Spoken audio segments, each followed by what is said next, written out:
présenter notre premier invité, Lucien Cerise, qui fait des études en sciences sociales, qui a une spécialisation dans tout ce qui est l'épistémologie et aussi la langue, de manière générale. Donc on va parler de l'ingénierie sociale. Mon but, je dirais, à la fin de cette conférence, c'est qu'on comprenne que grâce à la débilocratie, à l'ingénierie sociale, on arrive à faire croire aux gens que les pets de vache sont responsables du réchauffement climatique. Il me semble qu'il y a une suite assez intéressante, une continuité, en tout cas j'espère qu'on le verra. Ou voilà, moi j'irai peut-être un peu plus loin sur le fait qu'il y a malgré tout une arnaque derrière les démocraties, spécialement en Suisse où il y a beaucoup de naïveté derrière les sujets de votation.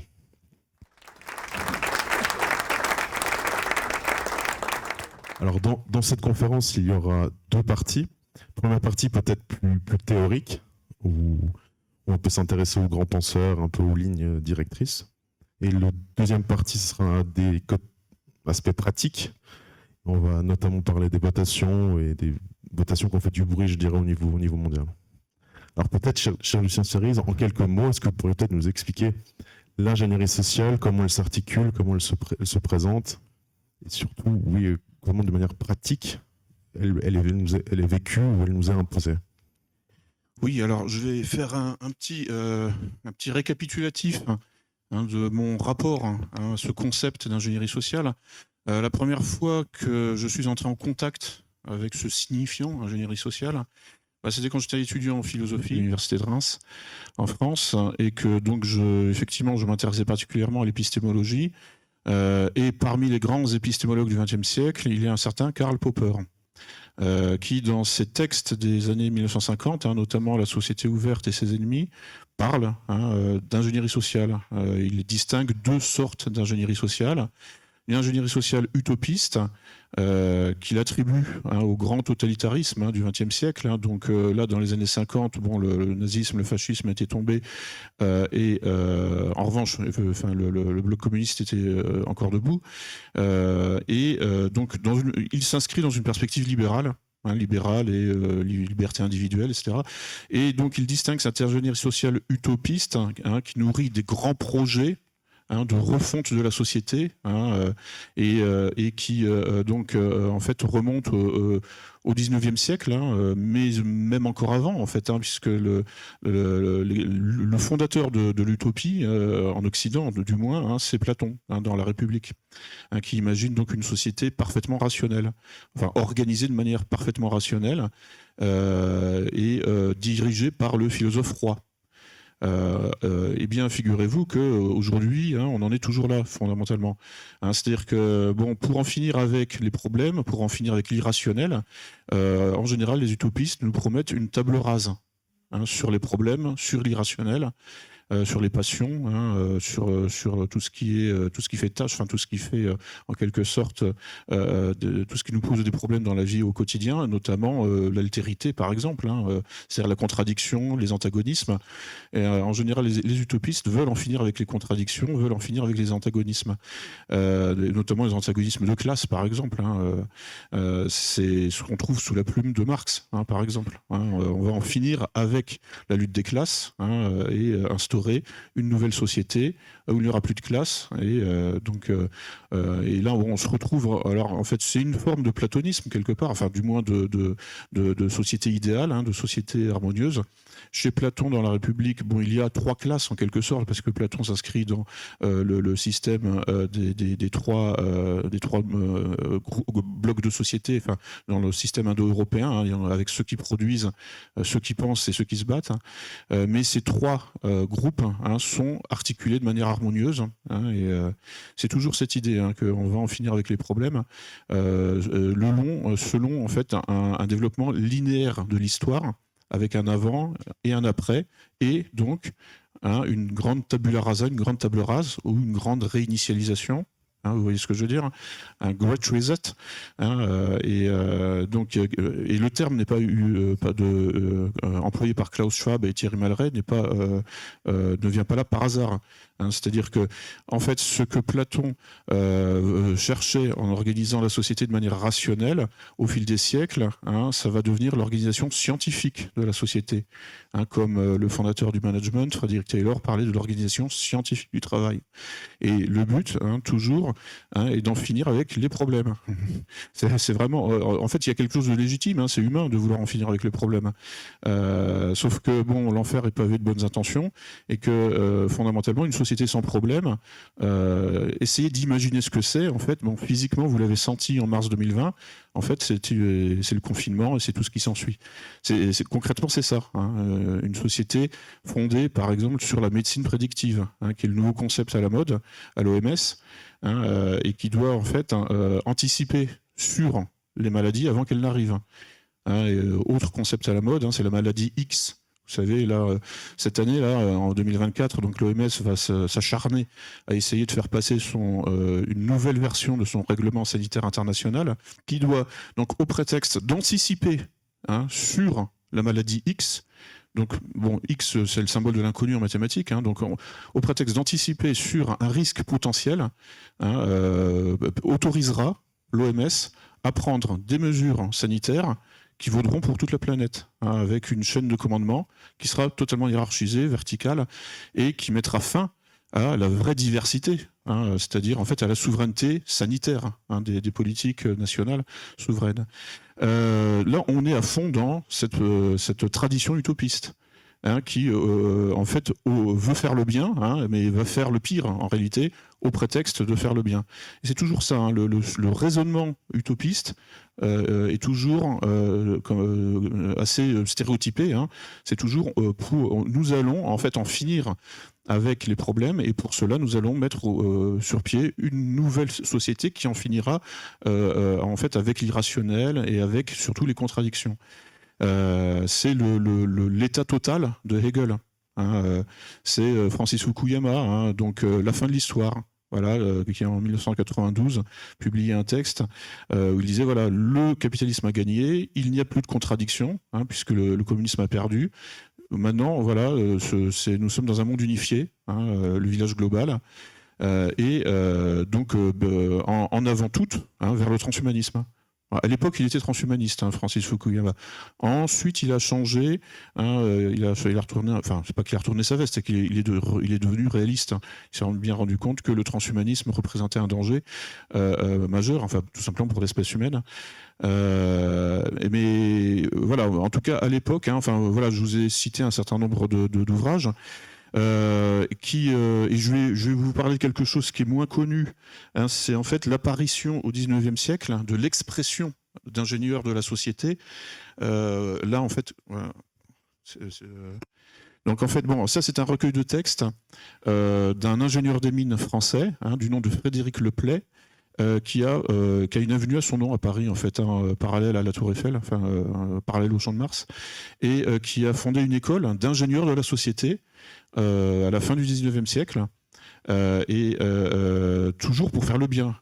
Et en fait, alors donc ça c'est un recueil de textes, bon c'est de la littérature universitaire, c'est pas très folichon à lire, en fait, mais bon c'est intéressant, c'est une anthologie de textes de Frédéric Leplay et de ses disciples.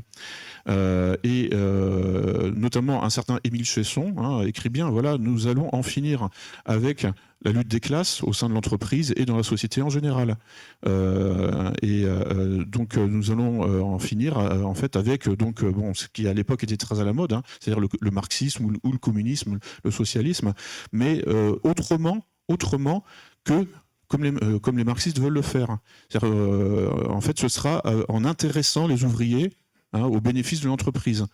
Et donc là, tout de suite, évidemment, ça fait tilt. Et on pense à nouveau à Klaus Schwab, qui était en 1971 le porte-parole du capitalisme des parties prenantes, qui vise en fait effectivement à une redistribution et à intéresser donc tous les salariés aux bénéfices, aux marges bénéficiaires. Sauf que ça ne marche pas de toute façon. Et en fait, alors aujourd'hui, le nouveau concept, c'est le capitalisme inclusif. qui est aujourd'hui donc soutenu, toujours pour le meilleur, toujours pour en fait lubrifier tous les engrenages de la société. De tout ça effectivement en fait, mais le problème c'est que c'est toujours sur la base de stratagèmes. Et donc là j'en viens en fait au deuxième étage de la fusée, donc après cette approche positiviste, rationaliste, scientifique de la société. C'est-à-dire que à l'époque de Platon, on ne parlait pas d'approche scientifique de la société, on parlait d'une approche philosophique ou rationnelle, parce que le terme de scientifique se distingue du philosophe à partir en gros, Isaac Newton, quoi.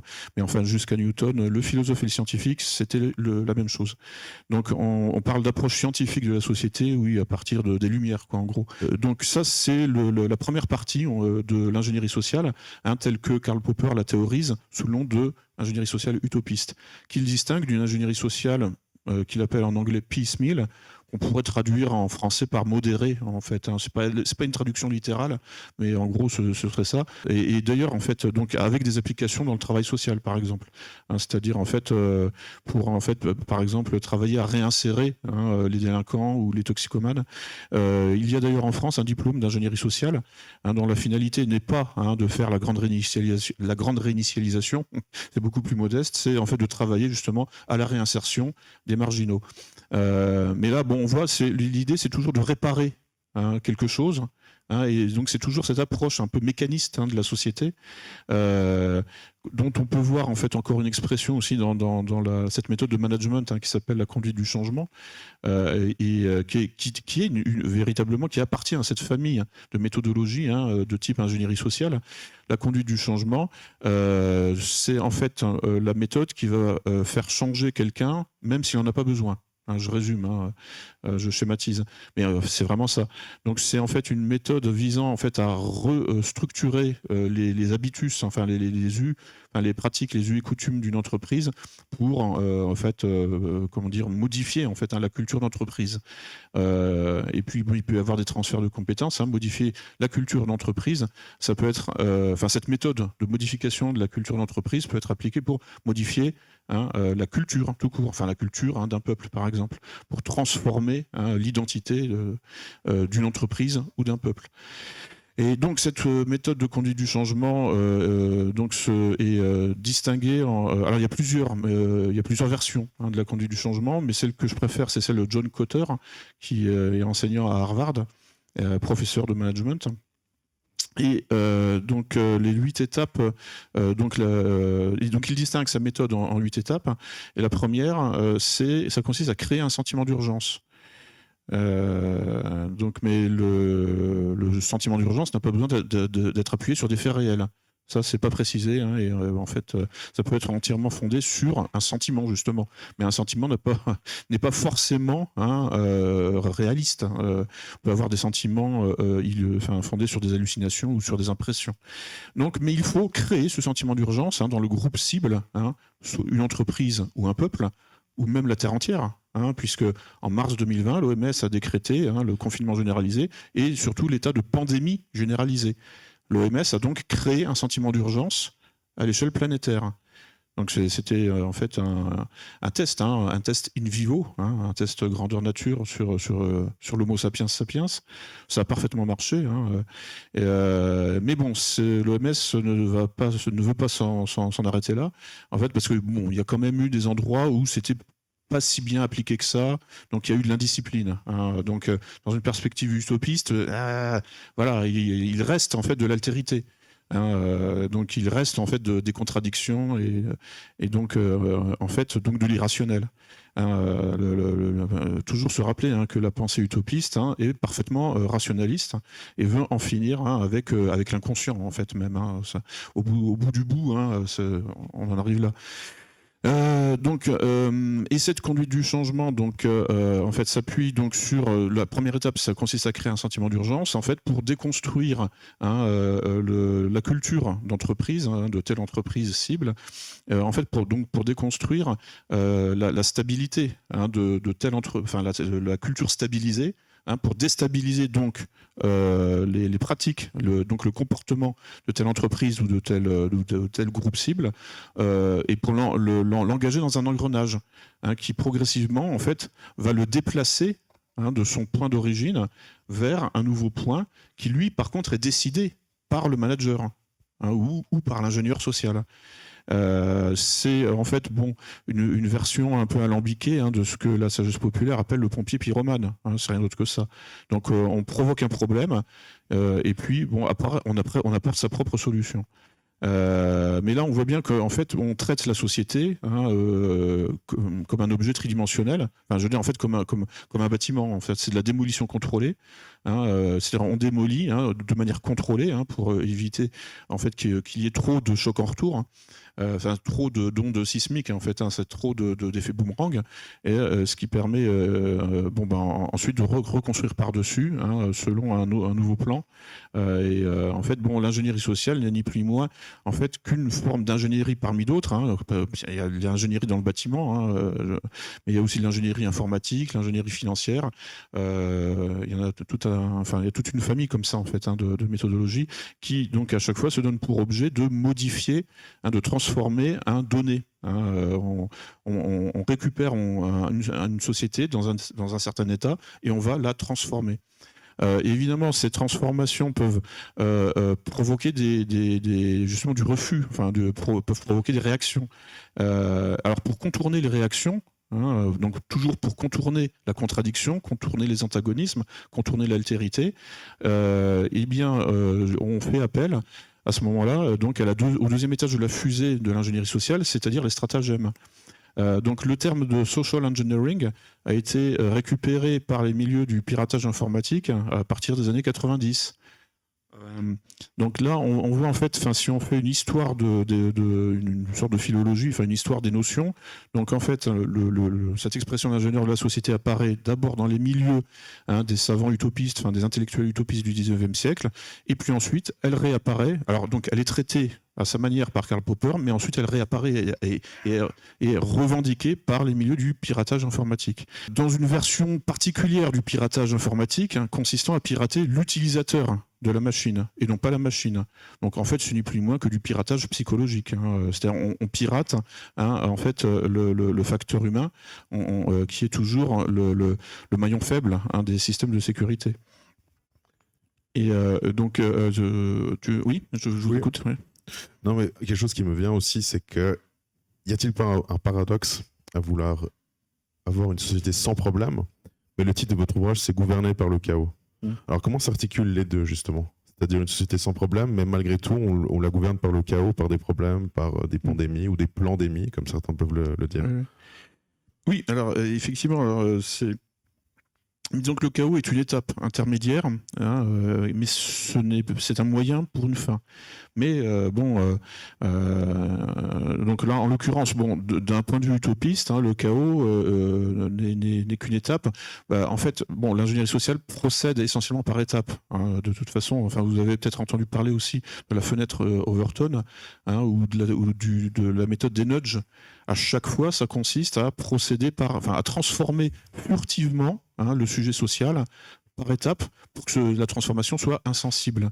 Mais il y a toujours effectivement en fait la production de chaos, c'est-à-dire la production de déstabilisation, et qui peut être plus ou moins violente. C'est-à-dire que dans certains cas, en fait, là par exemple en mars 2020, il y a eu une forme de chaos à l'échelle planétaire, et qui a permis ensuite, qui devait permettre dans un deuxième temps de réorganiser la société sur une base cybernétique, en fusionnant le biologique et le numérique, comme dit Klaus Schwab dans la 4e révolution industrielle, comme disent tous les transhumanistes en fait, pour arriver au paradis sur Terre.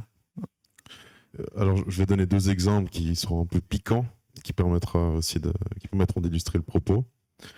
Je pense que vous avez vu récemment, il y a eu 2 choses. Il y a eu je pense que tout le monde connaît Pornhub, voilà, sans forcément y être allé.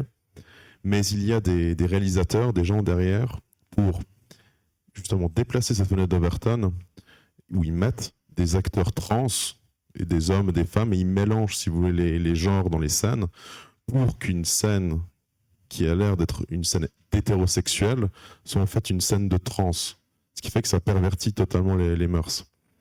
Autre exemple aussi qui était, je crois, avant-hier, il y a eu un tollé dans les maternelles, je crois, dans la région de Bâle et en Allemagne, où il y a des ateliers de masturbation pour les enfants en maternelle. Maternelle, je pense que c'est 3 à 5 ans, à mon avis. Voilà. Donc, par ce genre, il me semble, d'exemple, on arrive aussi à montrer, parce qu'il y a un tollé, mais tout le monde s'attend à ce qu'il y ait un tollé, n'est-ce pas? C'est-à-dire que là aussi, est-ce qu'il y a un contrôle dans le tollé pour justement déplacer la fenêtre d'Overton et tout ce qui sera avant sera accepté? Oui, puisque effectivement, en fait, ça, en procédant graduellement, en fait, on fabrique le consentement à des seuils d'intolérance toujours plus élevés, enfin des seuils de tolérance ou d'intolérance, selon le côté, le côté de la barrière où on se place. Mais effectivement, il y a avec les phénomènes de cliquet d'irréversibilité, pour que, en fait, on ne puisse jamais revenir en arrière. Mais effectivement, le problème, c'est puisque toutes ces méthodologies sont inspirées par la cybernétique, fondamentalement, et que la cybernétique à l'origine, en fait, c'est une méthode de calcul balistique qui vise en fait à diminuer l'effet de recul, c'est-à-dire le choc en retour. C'est-à-dire l'effet boomerang, ou ce que les hindouistes appellent le karma, les retours de bâton. Donc en fait, le but de la cybernétique appliquée en société, ça c'est donc la fondation Macy, M-A-C-Y, qui a travaillé là-dessus, c'est-à-dire qui s'est inspiré des travaux de Norbert Wiener, le fondateur de la cybernétique, pour les transposer en politique, c'est-à-dire dans la gestion de la société. Et donc, les fondateurs de cette cybernétique sociale, autour de Gregory Bateson, notamment Margaret Mead, en fait, ont beaucoup travaillé à en fait, comment, une transposition donc, de la cybernétique, c'est-à-dire du calcul du choc en retour, en politique, c'est-à-dire en fait comment diminuer les chocs en retour, c'est-à-dire comment en fait frapper sans se faire mal. Voilà, vous voyez, c'est-à-dire comment détruire la société pour la reconstruire sans que ça affecte en retour le destructeur. C'est toujours en démolition, dans le BTP, dans le bâtiment. Si celui qui dynamite le bâtiment à distance est lui-même affecté par l'onde de choc du dynamitage, en fait, il a raté son coup parce que lui-même, en fait, va souffrir de la destruction contrôlée.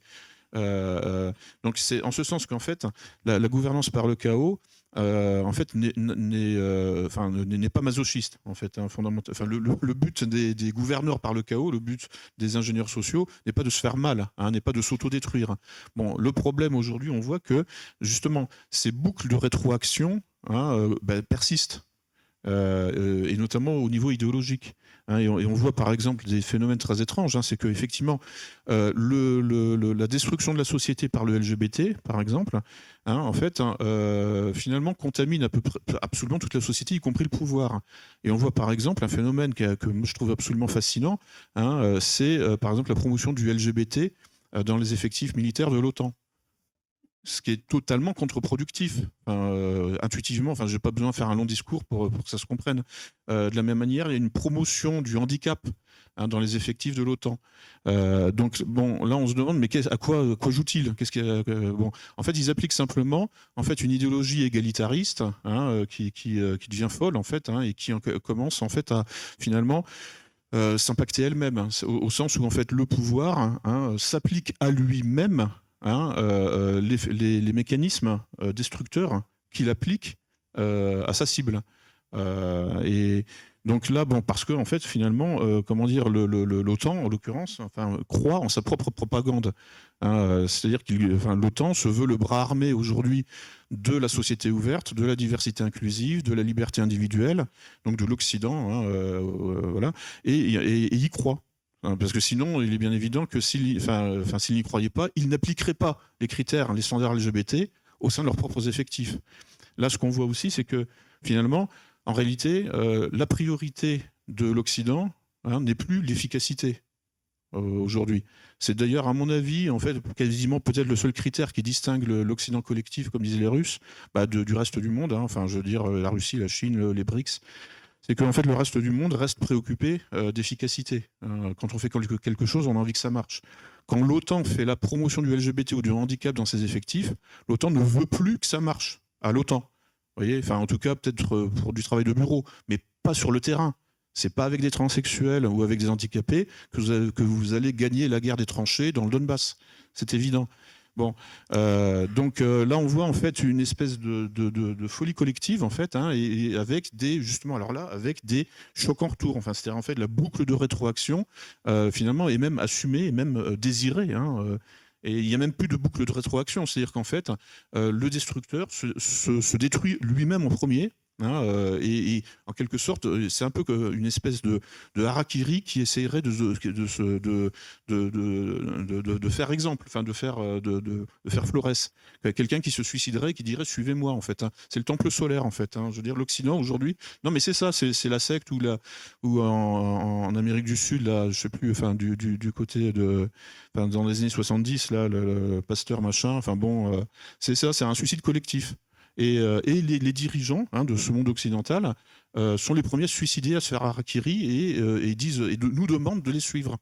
Donc c'est assez stupéfiant en fait. Enfin, je veux dire, et donc en fait, bon, le résultat, oui, c'est cette fameuse débilocratie ou idiocratie en fait, qui se met en place parce que tout ça fait baisser le niveau, y compris dans les cercles du pouvoir. Peut-être 2 points. Tout d'abord, je pense que j'espère nombreux sont ici ceux qui ont fait l'armée comme moi, mais on a le premier aumônier transsexuel, notamment à l'armée suisse. Donc, n'y a-t-il pas aussi, derrière ces nouvelles, évidemment la fenêtre d'Overton qui s'ouvre, mais d'un autre côté, il y a aussi le matraquage de ce type de nouvelles qui fait qu'il y a une démoralisation générale. D'où le fait d'avoir ces rendez-vous pour un peu se dire on n'est pas seul. Mais justement, n'y a-t-il pas aussi une volonté derrière cela? Et puis, deuxième point peut-être sur lequel moi j'aimerais insister, on parle toujours de suicide collectif, mais j'en ai parlé récemment dans une vidéo avec David Engels. Lui, il s'intéresse au déclin de la République romaine. Et je lui demandais suicide ou meurtre. Et lui, il me disait suicide assisté. Alors, quel est votre point de vue déjà sur le fait que suicide assisté ou non? Et puis l'autre point sur le fait qu'il y a une démoralisation justement générale par rapport aux personnes qui s'intéressent, qui sont malgré tout, qui ont une implication dans le devenir de l'Europe. Oui, suicide assisté, effectivement, oui, on pourrait dire ça comme ça, effectivement. Mais suicide quand même. Hein, c'est en fait, comment dire. Bon, le transhumanisme, en fait, bon, ça vient essentiellement des recherches sur le soldat augmenté. Hein, donc, ça vient en fait des recherches sur du complexe militaro-industriel dans une perspective de course aux armements. Ça veut dire qu'en fait, tout le monde s'y met. Tout le monde est obligé de s'y mettre. Les Russes et les Chinois aussi se mettent au soldat augmenté et donc au transhumanisme. Parce que le transhumanisme, c'est les retombées civiles, en quelque sorte, de l'état profond. Mais les Russes et les Chinois se mettent au transhumanisme différemment. C'est-à-dire qu'en fait, quelque part, d'une certaine manière, ils se suicident, mais au ralenti, en fait, en essayant de contrôler justement les effets négatifs, les effets de choc en retour, en fait, de leur travail dans le cadre de la course aux armements, qui est une fuite en avant, toujours effrénée vers toujours plus de technosciences et toujours plus de dénaturation. Mais on voit bien qu'il y a un rapport à la technoscience, fanatique en Occident. L'Occident est technophile, mais sans aucune retenue. Là où, en fait, par exemple, les Russes et les Chinois sont technophiles aussi, parce qu'il faut bien, effectivement, jouer le jeu de la course aux armements. Mais bon, les déclarations de Poutine, par exemple, sur la souveraineté numérique de la Russie, mettent en évidence qu'il est parfaitement conscient des risques que représentent les écrans omniprésents et le tout numérique pour la culture russe, pour l'identité russe. Récemment, il a fait une déclaration pour dire que l'intelligence artificielle des Occidentaux menace en fait l'identité russe parce que cette intelligence artificielle des Occidentaux sera LGBT par exemple et donc c'est pour ça que les Russes et les Chinois travaillent sur leur propre intelligence artificielle et donc leur souveraineté numérique et donc là on voit que face finalement à un processus d'effondrement semi-contrôlé, bon, en fait, il y a des pouvoirs, enfin, il y a des centres de pouvoir plus ou moins rationnels, plus ou moins technophiles, plus ou moins technophobes, ou plus ou moins modérés.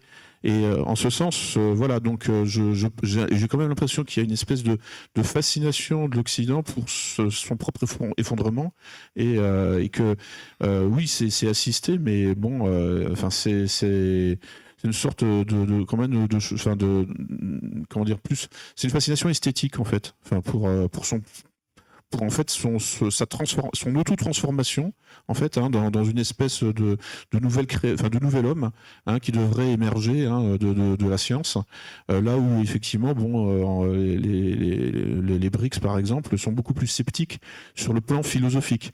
Ils jouent le jeu de la technoscience, mais il n'y a pas cette fascination utopiste pour une grande réinitialisation. Et enfin, bon, je sais pas si si j'ai bien répondu, mais Oui, mais alors, maintenant qu'on a défini ça, on pourrait peut-être s'interroger à quoi faut-il s'attendre d'ici quelques années avec justement ces avancées.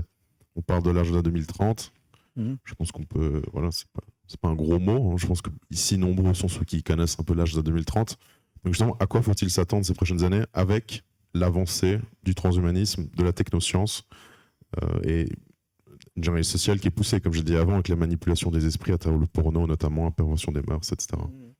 Oui, alors je vais vous lire l'extrait d'un livre d'entretien qui s'intitule L'avenir de la vie. En fait, c'était un collectif qui date de 1981. Il y a un fameux entretien avec Jacques Attali, où dès 1981, en fait, il annonçait la situation actuelle. Et en fait, nous allons suivre la même courbe. Alors c'est assez fascinant parce que bon, il était bien au courant des projets du grand capital, parce que c'est rien d'autre que ça, ce qu'on appelle aussi Big Pharma, enfin dans le champ de l'industrie pharmaceutique. Donc en fait, on lui pose la question sur en fait, le caractère coercitif de la médecine. Il y avait peu de gens qui s'intéressaient à cette question-là dans les années 80. Alors Attali avait déjà écrit L'Ordre cannibale juste avant ce livre d'entretien, enfin cet entretien dans ce collectif, où il décrivait à peu près la situation actuelle. Mais bon, là, en fait, c'est un entretien assez polémique, notamment par rapport à ce qu'il dit sur l'euthanasie. Alors j'ai eu accès à la version originale parce qu'il y a beaucoup de fausses citations. Peut-être qu'il y a des gens dans la salle qui ont entendu parler de ce texte polémique. Il y a beaucoup de fausses citations. À la Bibliothèque nationale de France, j'ai eu accès en fait à l'original, je l'ai photographié, et donc là je peux vous certifier la citation. Donc que disait-il en 1981 ?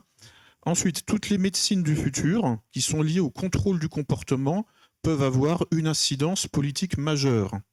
Bon, déjà, non. Rien que cette phrase en fait dit tout. Mais c'est pas fini.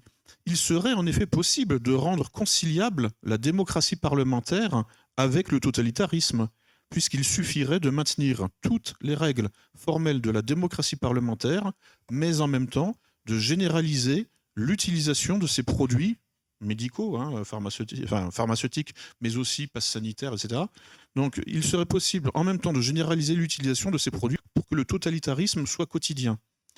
Donc il y aurait en fait en quelque sorte un jumelage de la démocratie, en fait un respect des signes extérieurs de la démocratie, mais dont le vêtement serait doublé par un système de surveillance cybernétique au prétexte de la médecine prédictive et d'anticiper sur les problèmes de santé.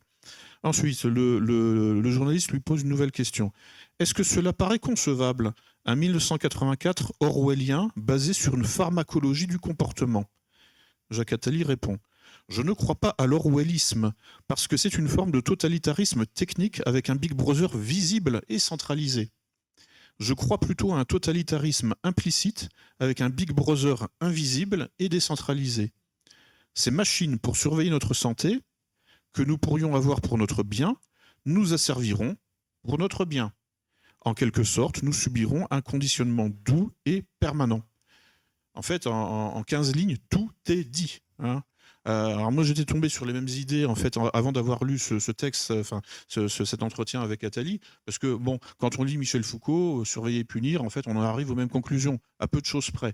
C'est-à-dire qu'effectivement, le Big Brother visible en fait, appartient finalement au système traditionnel, aux cultures patriarcales, avec une autorité verticale. Et effectivement, avec le capitalisme et la société de consommation, apparaît une nouvelle forme de contrôle social qui passe par le plaisir, essentiellement. C'est-à-dire que ce n'est plus le bâton, c'est la carotte. Voilà, c'est un peu ce qui distingue la société de consommation, enfin, le contrôle social dans un contexte capitaliste libéral et le contrôle social dans un système autoritaire, totalitaire ou traditionnel. Là où je reprends aussi les distinctions de Karl Popper, de toute façon. Voilà, et donc en fait, là on voit que depuis les années 70, parce que ce texte publié en 1981, en fait, reflète ce qui était déjà en cours dans les années 1970. Je vous recommande aussi un autre livre de Vance Packard, intitulé en anglais The People Shapers, et en français L'homme remodelé, qui déballe tout aussi, dès 1979. Alors Vance Packard, si vous vous souvenez, il s'était rendu célèbre avec La persuasion clandestine. C'est lui qui avait mis en évidence que sur certaines bobines de films au cinéma, toutes les 25 images, il y avait une image de bouteille de coca. Voilà, bon, c'est ce qui l'a rendu célèbre. Et puis ensuite, il a fait un livre. Donc, alors ça, c'était sur justement les méthodes d'ingénierie sociale, enfin de contrôle du comportement, de contrôle subliminal, etc. Et puis, donc, dans les années 70, il a travaillé sur le transhumanisme. Et ce livre de 400 pages, en fait, alors j'ai une copie PDF, mais en fait, vous pouvez le trouver en occasion. Je vais essayer de le faire rééditer parce que, en fait, c'est d'une actualité prodigieuse. Mais effectivement, en fait, ce que je veux dire, c'est que la courbe actuelle a été simplement accélérée par la grande réinitialisation et par le wokisme. Ce ne sont que des accélérations. Mais c'est en cours, depuis des dizaines d'années en réalité. Ouais. Alors peut-être maintenant, autre point qui pourrait être intéressant, parce que je sais qu'il y a quelques gens qui viennent de France, mais nombreux ici sont suisses.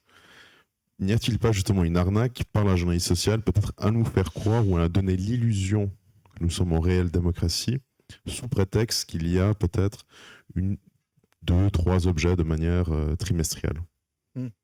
Est-ce que certains diront, mais regardez la Suisse, le modèle suisse est exceptionnel. Les gens votent 10, 11 fois par année, par exemple. Bon, l'année passée, on n'a pas voté, je crois. Y a-t-il pas déjà un piège là-dedans, dans la manière dont on s'est présenté? Oui, effectivement, bon, ça peut être, comment dire, un stratagème, enfin, pour fabriquer le consentement, justement, à ce totalitarisme technologique, qui pourrait venir doubler le manteau de la démocratie. Et donc, en fait, subvertir la démocratie. Mais alors après, en fait, et puis oui, donc en fait, alors, je pense notamment à ce texte-là de Edouard Bernays, Propaganda, où il dit bon, en réalité, en démocratie, de toute façon, c'est toujours une oligarchie qui dirige. Simplement, nous travaillons en coulisses, en fait, à orienter l'opinion publique pour fabriquer son consentement à des lois qui sont déjà votées en amont. Depuis très longtemps, enfin, qui sont déjà écrites. Et puis, en fait, finalement, ce qui se passe dans les parlements, bon, ce n'est que le résultat de notre travail sur l'opinion publique. Bon, malgré tout, là, il faut admettre que le pouvoir est toujours obligé de passer par le façonnage de l'opinion publique. Donc, en ce sens, en fait, le pouvoir ne fait pas totalement ce qu'il veut. Je veux dire, on n'est pas encore totalement des machines.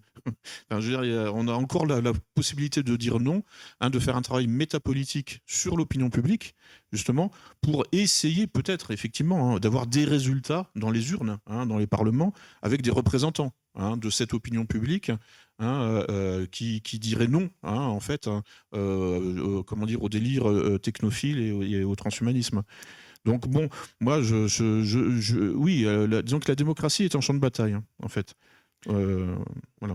Alors là, il y a une autre citation qui m'a fait beaucoup rire. Peut-être certains l'ont vu, c'était, je crois, hier ou avant-hier.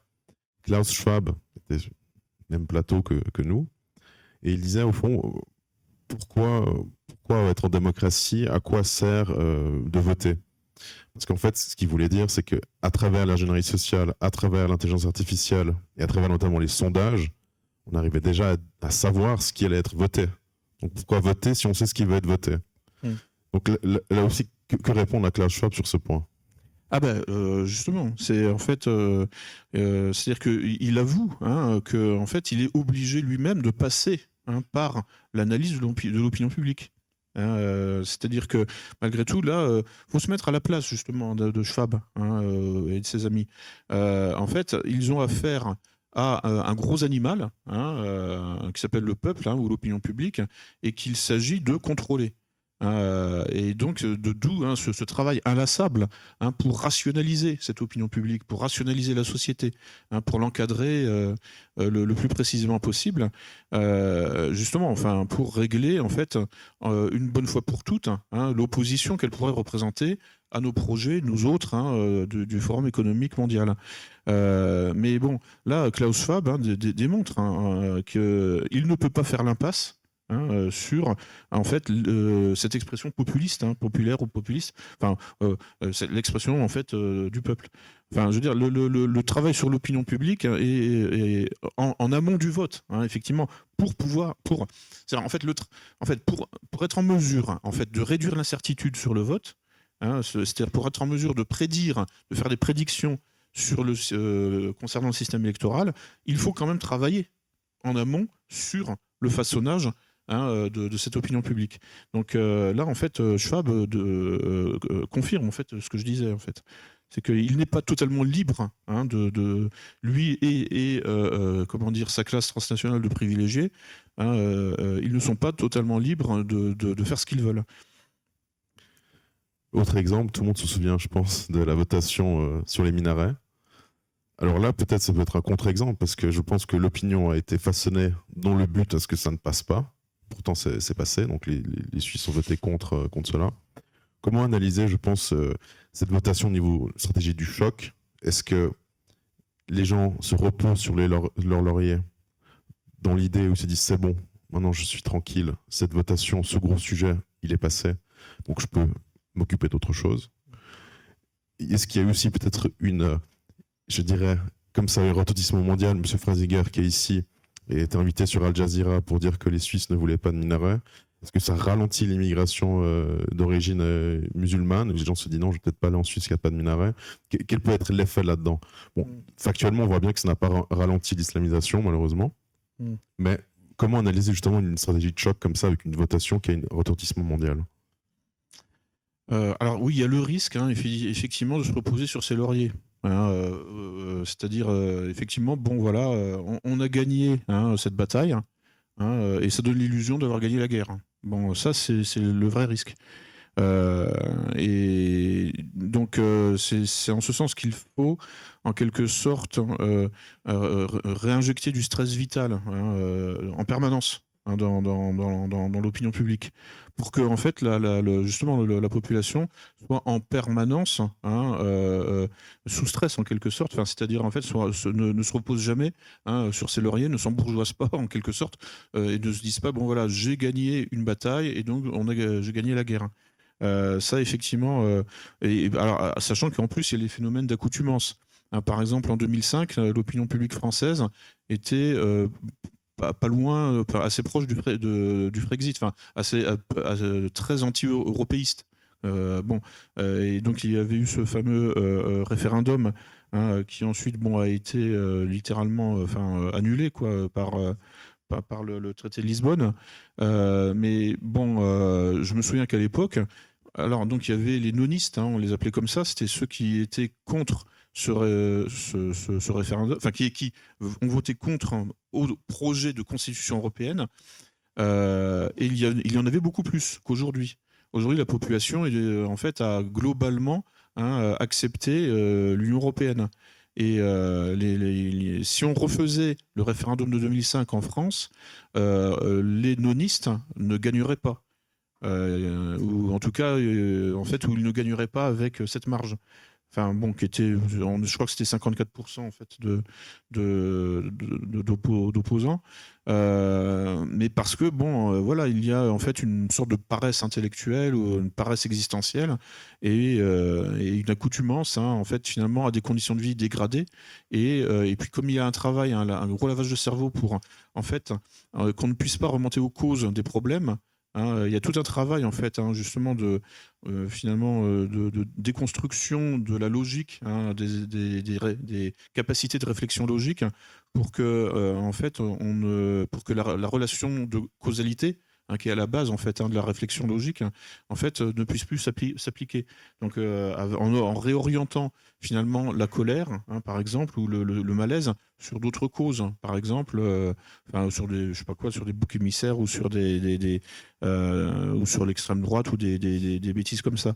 Enfin, je veux dire en fait sur des fausses causes en fait, réorienter en fait le malaise ou la colère sur des voies de garage en quelque sorte, sur des impasses, pour neutraliser justement en fait la réflexion qui permettrait en fait, de désigner la vraie cause du problème.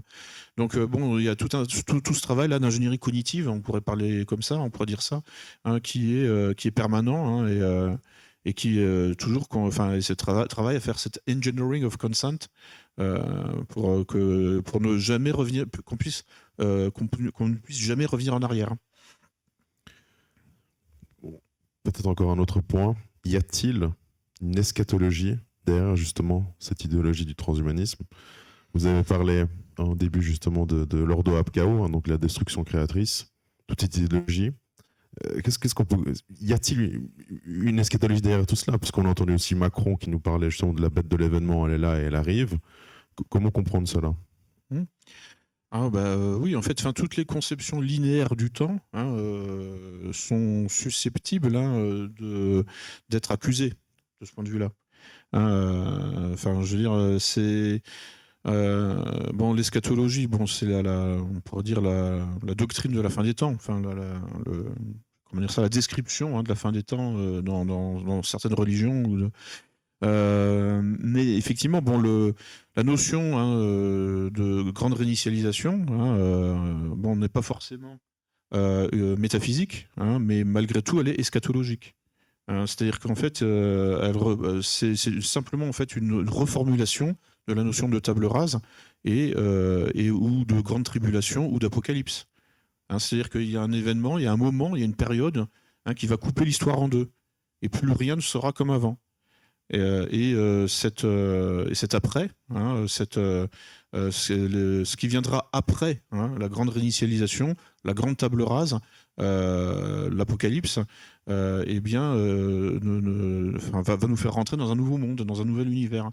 Rien ne sera comme avant. Donc en fait, cette conception linéaire du temps s'oppose aux conceptions cycliques qui, elles, en fait, n'ont pas d'eschatologie à proprement parler. Ou elles en ont, mais en fait, c'est du fait qu'il n'y a pas d'irréversibilité. Par exemple, dans l'hindouisme, il y a une conception cyclique du temps, mais il y a quand même des âges. Donc l'âge de fer, le Kali Yuga, etc. Donc il y a quand même des sortes d'apocalypse, des sortes de tables rases, mais en réalité, il n'y a pas, en fait, la table rase des tables rases. Il y en a de temps en temps, parce que de toute façon, c'est un phénomène qu'on peut observer au quotidien. En fait, quand je fais le ménage, je fais une table rase en quelque sorte. Si je débarrasse la table de la cuisine, voilà. Donc en fait, c'est des phénomènes comme ça en fait qu'on peut observer au quotidien. Les sagesses populaires, s'en emparent et peuvent les hypostasier en fait, en faire des grands récits fondateurs de civilisation sur la base en fait d'observations naturalistes. Mais fondamentalement, cette idée là, effectivement, c'est-à-dire qu'en fait l'eschatologie en elle-même n'est pas universelle. La pensée eschatologique n'appartient pas à toutes les cultures. Ou alors ce sont des eschatologies relatives, c'est-à-dire des fins du temps relatives. Mais le temps reprend son rythme et tout est rejoué. C'est ce que Nietzsche appelait l'éternel retour, en s'opposant à la métaphysique occidentale, notamment à la métaphysique platonicienne et monothéiste, qui postule effectivement un temps linéaire et puis c'est-à-dire une possibilité pour l'humanité de réaliser le paradis, d'accéder en fait à un paradis sur terre pour les matérialistes ou un paradis dans le ciel pour les spiritualistes. Mais dans les conceptions cycliques du temps, en fait, en réalité, il n'y a pas de paradis, justement, il n'y a pas d'eschatologie absolue. Dernière question, après on passera aux questions du public. Comment résister justement face à cela? Comment ne pas tomber dans le piège d'être de sa manière, de l'ingénierie sociale, et comment résister à ce gouvernement par le chaos? Eh bien, en fait, il faut se former aux méthodes de la gouvernance par le chaos. Il faut se former aux méthodes Alors moi, la définition que je donne de l'ingénierie sociale, j'en donne deux, hein. C'est la transformation furtive des sujets sociaux, hein, individus ou groupes. Donc bon, ça c'est, enfin voilà, il faut se former à ces questions-là, hein. C'est-à-dire à la question du piratage, hein, de l'esprit humain, parce que ça revient à ça, hein, dans le vocabulaire justement de l'ingénierie sociale au sens du piratage informatique. Et puis la deuxième définition que je donne, c'est la ruse au service de l'utopie. Donc, bon, enfin, c'est un peu synonyme en fait, hein. C'est-à-dire qu'il faut effectivement s'accaparer, hein, et ne pas avoir honte, hein, de s'accaparer tout ce qui concerne la ruse en politique.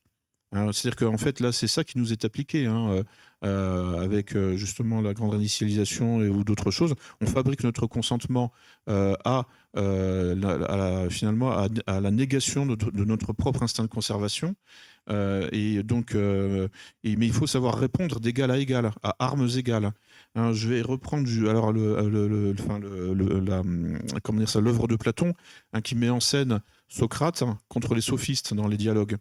Donc Socrate, hein, incarne la vérité, enfin la recherche désintéressée de la vérité pure, et en face de lui, là, les sophistes. Et les sophistes, eux, se fichent de la vérité. Ce qui compte, c'est l'efficacité. Donc en fait, bon, on pourrait dire que les sophistes sont du côté de la ruse, hein, mais bon, il faut savoir, en fait, hein, comment dire, ne pas se laisser impressionner par la connotation négative associée à la ruse. Hein, il faut savoir s'accaparer la ruse en politique, hein, pour effectivement devenir un bon communicant, en quelque sorte. Hein, moi, je fais des ateliers de création de slogans, en fait, pour essayer justement, bon, voilà, de travailler sur, en fait, la créativité, hein, dans la communication, enfin la créativité et surtout l'efficacité. Hein, un bon slogan. En fait, hein, c'est comme un virus mental. Hein. En fait, ça vous rentre dans la tête, hein, instantanément. Hein, et ça peut retourner votre opinion. Et en fait, ça a sa noblesse. Hein. Un bon slogan, en fait, avant, on appelait ça un bon proverbe ou une maxime. Hein, vous voyez, ou un bel aphorisme. C'est un bon slogan. Voilà, donc il faut savoir, hein, travailler sur le langage, et puis effectivement donc devenir prosélyte, hein, c'est-à-dire en fait accepter les joutes verbales. Hein, c'est-à-dire face à un covidiste, hein, il faut savoir effectivement se positionner à ce niveau-là, en fait, sans le blesser, enfin, en tout cas sans l'attaquer frontalement, parce que bon, sinon, hein, effectivement, là, vous perdez en fait sa confiance, hein, vous perdez du moins, enfin, vous déclenchez la méfiance. Et là, bon, le principe de base, hein, de l'ingénierie sociale, c'est de ne jamais provoquer, ne jamais déclencher la méfiance. Hein, sinon, les gens se ferment et vous ne pouvez plus les pirater.